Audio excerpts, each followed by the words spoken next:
ವಕ್ಫ್ amendment bill 2025 ನಿನ್ನೆ ಸಹ supreme court ಅಲ್ಲಿ ವಿಚಾರಣೆ ನಡೆಯಿತು. ಸಿಜೆಐ BR ಗವಾಯ್ ಮತ್ತು ಜಾರ್ಜ್ ಅಗಸ್ಟಿನ್ ಮೋಸಿ ಇವರ ಪೀಠ ವಿಚಾರಣೆ ನಡೆಸ್ತಾ ಇರೋದು. ಬಿಗ್ ಡೆವಲಪ್ಮೆಂಟ್ ಏನಪ್ಪಾ ಅಂದ್ರೆ ಹಿಂದೂ ಪರ ವಕೀಲರು ಹೊಸದಾಗಿ ಅರ್ಜಿ ಸಲ್ಲಿಸಿದರೆ ಅದರ ವಿಚಾರಣೆ ನಡೆದಿರೋದು. ನಿಖಿಲ್ ಉಪಾಧ್ಯಾಯ ಅನ್ನುವ ವಕೀಲರು 1995ರಲ್ಲಿ ಏನು ವಕ್ಫ್ ಬಿಲ್ ಗೆ ಅಮೆಂಡ್ಮೆಂಟ್ ಮಾಡಲಾಗಿತ್ತು ಆ ಅಮೆಂಡ್ಮೆಂಟ್ಸ್ ಗಳನ್ನೇ ಪ್ರಶ್ನೆ ಮಾಡಿ ಹಿಂದೂ ಪರ ವಕೀಲರು ಮತ್ತೊಂದು ಅರ್ಜಿ ಸಲ್ಲಿಸಿದ್ದಾರೆ ಸುಪ್ರೀಂ ಕೋರ್ಟ್ ಅಲ್ಲಿ. ಇದು ಈಗ ವಕ್ಫ್ ನ ಅಸ್ತಿತ್ವವನ್ನೇ ಅಲ್ಲಾಡಿಸ್ತಾ ಇದೆ. ಹೆಚ್ಚು ಕಡಿಮೆ ವಕ್ಫ್ ಗೆ ಬ್ಯಾನೆ ಬಿದ್ದು ಬಿಡುತ್ತಾ? ಈಗ ಸುಪ್ರೀಂ ಕೋರ್ಟ್ ಕೇಂದ್ರ ಸರ್ಕಾರಕ್ಕೆ ನೋಟಿಸ್ ಜಾರಿ ಮಾಡಿದೆ. 95ರಲ್ಲಿ ಮಾಡಿದ ಕಾನೂನು ಸಂವಿಧಾನಬದ್ಧವಾಗಿದೆಯಾ? ಹಿಂದೂ ಪರ ವಕೀಲರು ಅರ್ಜಿನಲ್ಲಿ ಮನವಿ ಮಾಡಿರೋದೇನು ಅಂದ್ರೆ 1995ರಲ್ಲಿ ವಕ್ಫ್ ಕಾನೂನಿಗೆ ಅಮೆಂಡ್ಮೆಂಟ್ ಮಾಡಲಾಯಿತು. ಅದರಲ್ಲಿರತಕ್ಕಂತ ಪ್ರಾವಿಧಾನ್ಯತೆಗಳು ಒಂದು ಸಮುದಾಯಕ್ಕೆ ಪರ್ಟಿಕ್ಯುಲರ್ ಆಗಿ ಮುಸ್ಲಿಂ ಸಮುದಾಯಕ್ಕೆ ವಿಶೇಷ ಒತ್ತು ಕೊಟ್ಟಿದ್ದಾವೆ. ಅದರಿಂದಾಗಿ ಮುಸ್ಲಿಮರು ಸರ್ಕಾರಿ ಸಂಪತ್ತಿನ ಮೇಲೂ ಸಹ ದಾವೆ ಹೂಡ್ತಾ ಇದ್ದಾರೆ. ಮುಸ್ಲಿಮೇತರ ಅನ್ಯ ಧರ್ಮದವರ ಸಂಪತ್ತಿನ ಮೇಲೆ ಸಹ ದಾವೆ ಹೂಡ್ತಾ ಇದ್ದಾರೆ. ನಮ್ಮದು ಜಾತ್ಯತೀತ ರಾಷ್ಟ್ರ, ಒಂದು ಧರ್ಮಕ್ಕೆ ಯಾಕೆ ಈ ರೀತಿ ವಿಶೇಷಾಧಿಕಾರ ಕೊಟ್ಟಿರೋದು? ಇದು ಧಾರ್ಮಿಕ ಭೇದ ಭಾವ ಅಲ್ಲದೆ ಮತ್ತೇನು ಅಂತ ಸುಪ್ರೀಂ ಕೋರ್ಟ್ಗೆ ಹೋಗಿರೋದು ಹಿಂದೂ ಪರ ವಕೀಲರು. ಒಂದು ವೇಳೆ 1995ರ ವಕ್ಫ್ ಕಾನೂನನ್ನು ನೀವು ಮುಂದುವರಿಸೋದೇ ಆದ್ರೆ ಅದು ಅನ್ಯ ಧರ್ಮೀಯರಿಗೆ ಅಪ್ಲೈ ಆಗಬಾರ್ದು. ವಕ್ಫ್ ಕಾನೂನು ಕೇವಲ ಅಲ್ಪಸಂಖ್ಯಾತರಿಗೆ ಮಾತ್ರ ಅಪ್ಲೈ ಆಗ್ಬೇಕು. ಅನ್ಯ ಧರ್ಮೀಯರಿಗೆ ಯಾಕೆ ಅಪ್ಲೈ ಮಾಡ್ತೀರಾ? ಇದು ವಕ್ಫ್ ಅಸ್ತಿತ್ವನೇ ಪ್ರಶ್ನೆ ಮಾಡದಂತೆ. ನೀವು ಈ ಅರ್ಜಿಯನ್ನ ಹಗುರವಾಗಿ ಪರಿಗಣಿಸೋದಕ್ಕೆ ಹೋಗ್ಬೇಡಿ. ಇದು ವಕ್ಫ್ ನ ಅಸ್ತಿತ್ವಕ್ಕೆ ಕೊಡಲಿ ಪೆಟ್ಟು ಕೊಡ್ತಾ ಇದೆ. ಇದನ್ನೇ ವಿಚಾರಣೆಗೆ ಎತ್ಕೊಂಡಿರೋದು ಸುಪ್ರೀಂ ಕೋರ್ಟ್. ಮುಂದೆ ನಾನು ಎಕ್ಸ್ಪ್ಲೈನ್ ಮಾಡೋದು ಕೇಳಿದ್ರೆ ನಿಮಗೆ ಅರ್ಥ ಆಗುತ್ತೆ ಹಿಂದೂ ಪಕ್ಷಕ್ಕೆ ಎಷ್ಟು ದೊಡ್ಡ ಜಯ ಸಿಕ್ಕಿದೆ ಇದರಿಂದ ಅಂತ. ಇಂತಹ ಅರ್ಜಿಯನ್ನ ಸುಪ್ರೀಂ ಕೋರ್ಟ್ ಇದೇ ಮೊದಲ ಬಾರಿಗೆ ಎಂಟರ್ಟೈನ್ ಮಾಡ್ತಾ ಇರೋದು. ಮೊದಲೆಲ್ಲ ಹಿಂದೂ ಪಕ್ಷದವರು ಹೋದ್ರೆ ಹೈಕೋರ್ಟಿಗೆ ಹೋಗಿ ಇಲ್ಲಿ ಯಾಕೆ ಬಂದಿದ್ದೀರಾ, ನಿಮ್ಮ ಆಸ್ತಿ ಪಾಸ್ತಿ ಏನಾದ್ರೂ ವಕ್ಫ್ ನುಂಗಿದೆಯಾ ಅಂತ ಕೇಳ್ತಾ ಇದ್ರು. ವಕ್ಫ್ ಕಾನೂನನ್ನು ಮಾಡಿರೋದು ಪೊಲಿಟಿಕಲಿ ಮೋಟಿವೇಟೆಡ್. ಒಂದು ಮತ ಬ್ಯಾಂಕ್ ಅನ್ನ ತುಷ್ಟೀಕರಣ ಮಾಡೋದು ಅನ್ನೋದು ನಿಮ್ಗೆಲ್ಲ ಗೊತ್ತಿರೋದೆ.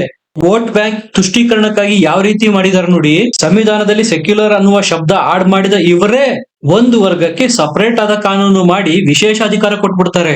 ಒಂದು ಸಮುದಾಯಕ್ಕೆ ವಿಶೇಷ ಅಧಿಕಾರ ಕೊಟ್ಟಿರುವ ವಕ್ಫ್ ಕಾನೂನು ಸೆಕ್ಯುಲರ್ ಹೆಂಗಾಗತ್ತೆ? ಸಂವಿಧಾನದ ಬೇಸಿಕ್ ಸ್ಟ್ರಕ್ಚರ್ಗೆ ಇದು ಧಕ್ಕೆ ಮಾಡಿದಂತೆ. ಜಾತ್ಯತೀತ ರಾಷ್ಟ್ರದಲ್ಲಿ ಒಂದು ಧರ್ಮ ಅಥವಾ ವರ್ಗಕ್ಕೆ ವಿಶೇಷ ಅಧಿಕಾರ ಸಾಧ್ಯನೇ ಇಲ್ಲ. ಯಾಕಂದ್ರೆ ಕಾನೂನಿನ ಮುಂದೆ ಎಲ್ಲರೂ ಸಮಾನರು. ಸಂವಿಧಾನನೇ ಹೇಳುತ್ತೆ everybody equal before the law. ಒಬ್ಬರಿಗೆ ಒಂದು ಕಾನೂನು ಮತ್ತೊಬ್ಬರಿಗೆ ಮತ್ತೊಂದು ಮಾಡೋದಕ್ಕೆ ಆಗೋದಿಲ್ಲ. ಯಾವಾಗ ಹಿಂದೂ ಪರ ವಕೀಲರು ಈ ರೀತಿ ಹೊಸದಾದ ವಿಚಾರ ಇಟ್ಕೊಂಡು ವಾದ ಮಾಡೋದಕ್ಕೆ ಮುಂದಾದ್ರೋ ಕಪಿಲ್ ಸಿಬ್ಬಲ್ ಮತ್ತು ಅಭಿಷೇಕ್ ಮನು ಸಿಂಘ್ವಿ ಅವರ ಹೃದಯ ಬಡಿತ ಹೆಚ್ಚಾಗ್ತಾ ಇದೆ. ನಾವು ವಕ್ಫ್ ವಿಚಾರದಲ್ಲಿ ನಮ್ಮ ಮತ ಬ್ಯಾಂಕ್ಗೆ ವಿಶೇಷ ಸೌಲಭ್ಯ ಕೊಡೋದಕ್ಕೆ ಲಡಾಯಿ ಮಾಡ್ತಾ ಇದೀವಿ. ಇವರೇನಿದು ಸುಪ್ರೀಂ ಕೋರ್ಟ್ ಅಲ್ಲಿ ಹೊಸ ನರೇಟಿವ್ ತಂದ್ಬಿಟ್ರಲ್ಲ, ವಕ್ಫ್ ನ ಅಸ್ತಿತ್ವನೇ ಪ್ರಶ್ನೆ ಮಾಡ್ತಾ ಇದಾರಲ್ಲ ಅನ್ನೋ ಆತಂಕ ಶುರುವಾಗಿದೆ ವಕ್ಫ್ ಗ್ಯಾಂಗಿಗೆ. ಹಿಂದೂ ಪರ ವಕೀಲರು ಸಲ್ಲಿಸಿರ್ತಕ್ಕಂಥ ಮತ್ತೊಂದು ಅರ್ಜಿನಲ್ಲಿ ಏನೆಲ್ಲ ಪಾಯಿಂಟ್ಸ್ ಬರುತ್ತೆ ಹೇಳ್ತೀನಿ ಕೇಳಿ. ಅಲ್ಪಸಂಖ್ಯಾತರು ಅಂದ್ಮೇಲೆ ಕೇವಲ ಮುಸಲ್ಮಾನರಷ್ಟೇನಾ ಬರೋದು? ಅವ್ರಿಗೆ ಯಾಕೆ ವಿಶೇಷ ಅಧಿಕಾರ ಕೊಡ್ಬೇಕು? ಹಿಂದೂ ಬೋರ್ಡ್ ನ ವಕ್ಫ್ ಬೋರ್ಡ್ ಜೊತೆಗೆ ಕಂಪೇರ್ ಮಾಡ್ತಾರೆ. ಹಿಂಗಾಗಿದ್ದೇ ಆದ್ರೆ ಹಿಂದೂ ಬೋರ್ಡ್ ನಲ್ಲಿ ಏನ್ ಅಧಿಕಾರಗಳಿದಾವೋ ವಕ್ಫ್ ಬೋರ್ಡ್ ನಲ್ಲೂ ಅದೇ ಅಧಿಕಾರಗಳಿರ್ಬೇಕು ತಾನೆ. ಅದಕ್ಕೆ ಯಾಕೆ ವಿಶೇಷ ಅಧಿಕಾರ? ಹಿಂದೂ ಬೋರ್ಡ್ಗಾದ್ರೆ ಯಾವುದೇ ಟ್ರಿಬ್ಯುನಲ್ ಇಲ್ಲ, ವಕ್ಫ್ ಬೋರ್ಡ್ ಯಾಕೆ ಟ್ರಿಬ್ಯುನಲ್ ಬೇಕು? ಹಿಂದೂ ಬೋರ್ಡ್ ಏನಾದ್ರೂ ಸಮಸ್ಯೆ ಆದ್ರೆ, ಆಸ್ತಿ ಪಾಸ್ತಿ ವಿಚಾರ ಆದ್ರೆ ನ್ಯಾಯಾಲಯಕ್ಕೆ ಹೋಗಿ ಪ್ರಶ್ನೆ ಮಾಡ್ಬೇಕು. ವಕ್ಫ್ ಆಸ್ತಿ ವಿಚಾರನ ಕೇವಲ ವಕ್ಫ್ ಬೋರ್ಡ್ ನಲ್ಲೇ ಬಗೆಹರಿಸಿಕೊಳ್ಬೇಕು. ನ್ಯಾಯಾಲಯಕ್ಕೆ ಹೋಗುವ ಅವಕಾಶನೇ ಇಲ್ಲ ಕಾನೂನಲ್ಲಿ. ಈ ವಿಶೇಷಾಧಿಕಾರ ಒಂದು ವರ್ಗಕ್ಕೆ ಯಾಕೆ ಅಂತಾನೆ ಹೊಸ ಅರ್ಜಿನಲ್ಲಿ ಪ್ರಶ್ನೆ ಮಾಡಿರೋದು. ಇದೆಂತ ಜಾತ್ಯತೀತ? ಇದಂಗೆ ಈಕ್ವಲ್ ಬಿಫೋರ್ ಲಾ ಆಗತ್ತೆ? ಕಮ್ಯುನಲ್ ಕಾನೂನನ್ನ ಮಾಡಿ ಸಮಾನತೆ ಅಂತ ಯಾವ ಆಧಾರದಲ್ಲಿ ಹೇಳ್ತೀರಾ ಅಂತ ಪ್ರಶ್ನೆ ಮಾಡಿರೋದು. ಇನ್ನೊಂದು ಮೂಲಭೂತ ಪ್ರಶ್ನೆ ಕೇಳಿರೋದು, ಹಿಂದೂ ಬೋರ್ಡ್ಗೆ ಸಂಬಂಧಪಟ್ಟ ವಿವಾದಗಳು ಕೇವಲ ಹಿಂದೂಗಳಿಗೆ ಮಾತ್ರ ಅಪ್ಲೈ ಆಗುತ್ತೆ. ಆದ್ರೆ ವಕ್ಫ್ ಬೋರ್ಡ್ನವರು ಹಿಂದೂಗಳ ಜಮೀನನ್ನು ತಿನ್ನಬಹುದು, ಇನ್ನಿತರ ಅಲ್ಪಸಂಖ್ಯಾತರ ಜಮೀನನ್ನು ಕಬ್ಜಾ ಮಾಡಿ ವಕ್ಫ್ ಮಾಡಿಕೊಳ್ಳಬಹುದು. ಆದ್ರೆ ಇದನ್ನ ಪ್ರಶ್ನೆ ಮಾಡ್ತೀವಿ ಅಂದ್ರೆ ವಕ್ಫ್ ಬೋರ್ಡ್ ನಲ್ಲಿ ಮಾತ್ರ ಅವಕಾಶ ಕೊಡ್ತೀವಿ, ನ್ಯಾಯಾಲಯದಲ್ಲಿ ಅಲ್ಲ ಅನ್ನೋದು. ಮುಸ್ಲಿಮೇತರರು ತಮ್ಮ ಜಮೀನನ್ನು ಕಳೆದುಕೊಂಡಿರೋದಲ್ದೆ ಆ ಜಮೀನು ನಂದು ಅಂತ ಪ್ರೂವ್ ಮಾಡೋದಕ್ಕೆ ವಕ್ಫ್ ಟ್ರಿಬ್ಯುನಲ್ ಬಳಿ ಹೋಗ್ಬೇಕು, ನ್ಯಾಯಾಲಯಕ್ಕಲ್ಲ. ಹಿಂದೂ ಬೋರ್ಡ್ ನಲ್ಲಿ ವಿವಾದಗಳಾದ್ರೆ ಜಮೀನನ್ನ ಸರ್ವೆ ಮಾಡೋರು ಯಾರು? ಸರ್ಕಾರಿ ಅಧಿಕಾರಿಗಳು. ಅದೇ ವಕ್ಫ್ ಬೋರ್ಡ್ ನ ಆಸ್ತಿ ಪಾಸ್ತಿ ಆದ್ರೆ ಮುಸ್ಲಿಮರು ಮಾಡ್ತಾರೆ ಸರ್ವೆನಾ. ಈ ರೀತಿ ಕಾನೂನುಗಳನ್ನು ಮಾಡಿದ್ ಯಾವಾಗ? 1995ರಲ್ಲಿ ನೋಡಿ. ಯಾಕಂದ್ರೆ 1995ರ ಆಸುಪಾಸಿನಲ್ಲಿ ಅಲ್ಪಸಂಖ್ಯಾತರ ವೋಟ್ ಬೇಕಾಗಿತ್ತು. ಅವರನ್ನು ಸಂತುಷ್ಟ ಪಡಿಸೋದಿಕ್ಕೆ ಇಂತಹ ಅಂಧ ಕಾನೂನು ಮಾಡಿದ್ರು. ಇನ್ನೊಂದು ಡಿಮ್ಯಾಂಡ್ ಮಾಡಿರೋದು, ಈಗೇನು ವಕ್ಫ್ ನ ಅರ್ಧಕ್ಕೂ ಹೆಚ್ಚು ಸಂಪತ್ತಿದೆ ಅದನ್ನ ಸರ್ಕಾರನೇ ವಶಪಡಿಸಿಕೊಳ್ಬೇಕು ಅಂತ ಕೇಳಿರೋದು. ಅದು ಯಾಕೆ ಅಂತಾನು ಹೇಳ್ತೀನಿ ಕೇಳಿ. 1947ರಲ್ಲಿ ಭಾರತ ಪಾಕಿಸ್ತಾನ ಅಂತ ಧರ್ಮದ ಆಧಾರದ ಮೇಲೆ ದೇಶ ವಿಭಜನೆ ಆಯ್ತು, ಅವರಿಗೆ ಭೂಮಿನೂ ಕೊಟ್ವಿ, ದುಡ್ಡನ್ನು ಕೊಟ್ವಿ.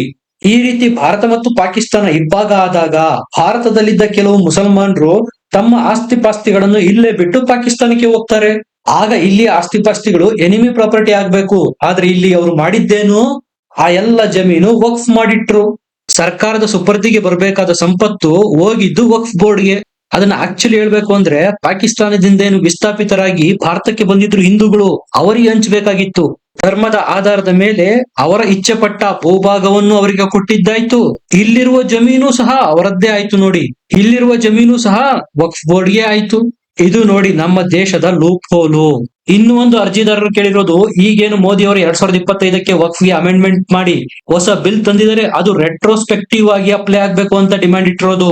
ಕೇವಲ ಮುಂದೆ ಬರ್ತಕ್ಕಂಥ ವ್ಯಾಜ್ಯಗಳಿಗಲ್ಲ, ಈ ಹಿಂದೆ ಏನು ರಿಜಿಸ್ಟ್ರೇಷನ್ ಆಗಿಲ್ಲವೋ ಅದೆಲ್ಲದಕ್ಕೂ ಅಪ್ಲೈ ಆಗ್ಬೇಕು ಅಂತ ಕೇಳಿರೋದು ಸುಪ್ರೀಂ ಕೋರ್ಟ್ಗೆ.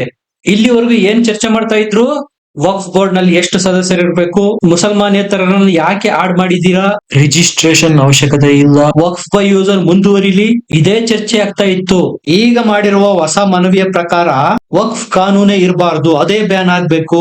ಅದು ಹೇಗೆ ಸಂವಿಧಾನ ವಿರೋಧಿ ಅಂತ ಎಳೆ ಎಳೆಯಾಗಿ ಪಿಚ್ಚಿಟ್ಟು ಹೇಳಿರೋದು. ಒಂದೇ ಮಾತಲ್ಲಿ ಹೇಳೋದಾದ್ರೆ ಈ ಬೋರ್ಡೇ ಫರ್ಜಿ, ಇದನ್ನೇ ಖತಮ್ ಮಾಡಬೇಕು ಅಂತ ಡಿಮ್ಯಾಂಡ್ ಇಟ್ಟಿರೋದು ಹೊಸ ಅರ್ಜಿನಲ್ಲಿ. ಈಗೇನು ವಕ್ಫ್ ಅಂತ ಮಾಡ್ಕೊಂಡಿದ್ದಾರೆ, ಅದರಲ್ಲಿ ಅರ್ಧಕ್ಕೂ ಹೆಚ್ಚು ಎನಿಮಿ ಪ್ರಾಪರ್ಟಿ ಇರೋದು. ಭಾರತ ಪಾಕಿಸ್ತಾನ ಇಬ್ಬಾಗ ಆದಾಗ ಮುಸ್ಲಿಮರಿಗೆ ಭಾಗ ಕೊಟ್ಟಾದ ಮೇಲೆ ಇಲ್ಲಿನ ಭೂಮಿನಲ್ಲೂ ಭಾಗ ಕೊಡ್ಬೇಕಾ? ಇದೆಂತ ಭಾಗ ನೀವೇ ಹೇಳಿ. ಹಿಂದೂಗಳಿಗೆ, ಕ್ರೈಸ್ತರಿಗೆ, ಬೌದ್ಧರಿಗೆ, ಜೈನರಿಗೆ, ಸಿಖ್ಖರಿಗೆ ಏನ್ ಅಧಿಕಾರ ಇದೆಯೋ ಅದೇ ಮುಸಲ್ಮಾನರಿಗೂ ಸಹ ಇರಬೇಕು. ಹಿಂದೂ ಬೋರ್ಡ್ ಅಲ್ಲಿ ಏನು ಅಧಿಕಾರಗಳಿದಾವೋ ಅದಕ್ಕಿಂತ ಒಂದು ಇಂಚು ಜಾಸ್ತಿ ವಕ್ಫ್ ಬೋರ್ಡ್ ನಲ್ಲಿ ಅಧಿಕಾರ ಇರಬಾರ್ದು. ಇದೇ ತಾನೇ ನಮ್ಮ ಸಂವಿಧಾನದಲ್ಲಿ ಇರೋದು. ಈಕ್ವಲ್ ಬಿಫೋರ್ ದ ಲಾ ಅಂದ್ರೆ ಮತ್ತೇನು, ಅಲ್ಪಸಂಖ್ಯಾತರು ಅಂದ್ರೆ ಕೇವಲ ಒಂದು ವರ್ಗದವರು ಮಾತ್ರ ಬರೋದು. ಸಿಖ್ಖರು, ಬೌದ್ಧರು, ಇಸಾಯಿಗಳು, ಜೈನರು ಅವರೆಲ್ಲ ಎಲ್ಲಿಗೆ ಹೋಗ್ಬೇಕು? ಅವ್ರು ಯಾರಿಗೂ ಕೊಡದ ವಿಶೇಷಾಧಿಕಾರ ಸ್ಥಾನಮಾನ ಒಂದು ವರ್ಗಕ್ಕೆ ಯಾಕೆ? ಯಾಕಂದ್ರೆ ಅವ್ರು ಯಾರು ರೋಡ್ಗಿಳಿದು ಪ್ರತಿಭಟನೆ ಮಾಡೋದು, ಆಂದೋಲನ ಮಾಡೋದು, ಶಾಹೀನ್ ಬಾಗ್ ನಂತಹ ಘಟನೆ ಮರುಕಳಿಸ್ತೀವಿ ಅಂತ ಧಮಕಿ ಹಾಕೋದು ಮಾಡಲ್ವಲ್ಲ.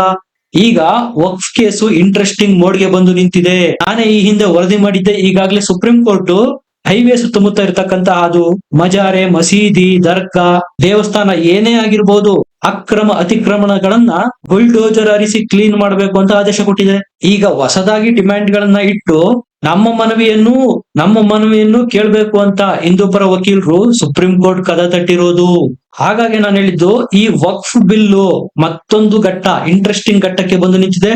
ಅದು ನಿಖಿಲ್ ಉಪಾಧ್ಯಾಯ ಮತ್ತು ವಿಷ್ಣು ಶಂಕರ್ ಜೈನ್ ಅವರ ಹೊಸದಾಗಿ ಹಾಕಿರ್ತಕ್ಕಂಥ ಪಿಟಿಷನ್ ಗಳಿಂದ. ನಿಮ್ಗೆ ಏನನ್ಸುತ್ತೆ?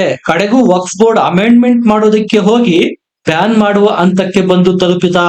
ಟರ್ನಿಂಗ್ ಪಾಯಿಂಟ್ ಏನಾದ್ರೂ ಸಿಕ್ತಾ? ಕಮೆಂಟ್ ಮಾಡಿ, ಲೈಕ್ ಮಾಡಿ, ಚಾನಲ್ ನ ಸಬ್ಸ್ಕ್ರೈಬ್ ಮಾಡಿ. ಮತ್ತೆ ಸಿಗೋಣ. ನಮಸ್ಕಾರ.